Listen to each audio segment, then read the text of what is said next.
Hey, Pastor Bill again.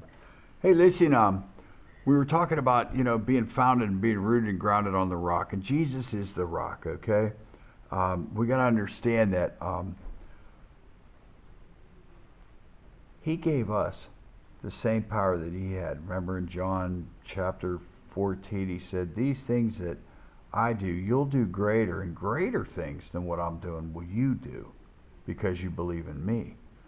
And I always thought, wow, that is so cool. I mean, Jesus raised the dead. How cool is that? He lame people, blind people, boom, instantly healed, People that were tormented with demons and all that, instantly relieved from that torment. I always thought, man, that is so cool. So, gee, Lord, well, what could be greater than the things that you did?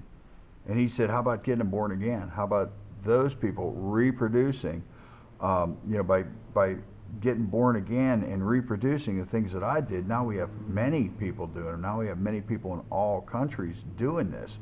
I thought, man, that is so cool. And, the more I dwelled on it, the more the devil came and attacked me.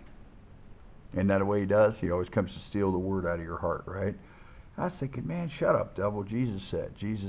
And I guess that's been my PowerPoint the whole time in my walk with Jesus, is that every time I read something exciting in this word, got fired up about it, here come the devil trying to talk me out of it. Or, try this, how about he sends some other people by you to try and talk you out of it? You ever had that? I know I have. Lots of people try to talk me out of some things of God. And guys that have been, in the ministry for years and years and years trying to, no, that's all passed away. I'm like, I can't see that. Where's that at? I ain't seeing it. I'm thinking, he said we could do it, and bless God, we need to be doing it. Whoever hears my sayings and does them, I'll liken him to a wise man. So there's a doing thing apart. There's a doing part about it too, right? In Luke chapter 10, well, let's look at verse 18, 10:18. And he, Jesus, said unto them, the disciples, I beheld Satan as lightning fall from heaven. Jesus was there when God kicked him out. Just tossed him. You got to go. Iniquity's found in you. I ain't having you go. And then Jesus turned around, looked at him. He said, behold, I give you power to tread on serpents and scorpions and over all the power of the enemy, and nothing shall by any means hurt you. These scriptures came back to my mind when they had me all hooked up to the heart machines and everything else, and I'm like, man, this is scary stuff, But nothing by any means shall hurt me. He's given me the power. He's given you the power as a believer to combat these things. And how often do we go, oh, must be God's will. I know it wasn't God's will for me to be in that hospital, but I wasn't paying attention to him either, right? He kind of was trying to coach me and guide me away from, the inevitable. He sees things, the end from the beginning, right? So, all these things come flooding back into my mind. Why? Because they were in my heart.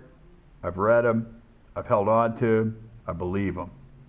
So, I just started praying against what the physical symptoms were. And next thing you know, they threw me out. They tossed me out by the end of the next night. You got to go. They told me earlier that day they were keeping me. Now I got to go. And you're way too happy to be in here.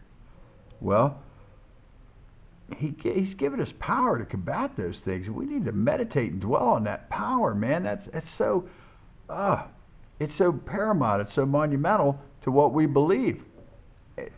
I don't believe people that say, oh, it's all passed away. Bless God, right behind me in the church behind me, we've had people healed of cancer, diabetes, leukemia, blood disease, osteoporosis, all kinds of things. I just watched them do it right here. Why? Because we believe him. We believe him. He's given us power. He's given you power. But you ain't going to know it unless you get in here and get it in your heart. You have to dig down to get to that foundational rock and start building on that rock, on Jesus. Amen? You have to build on him. Get these in you. Get them in you. Once they're in you, they'll come out right when you need them. Hey, this is Pastor Bill. I got more. Don't you run away. See you. Bye.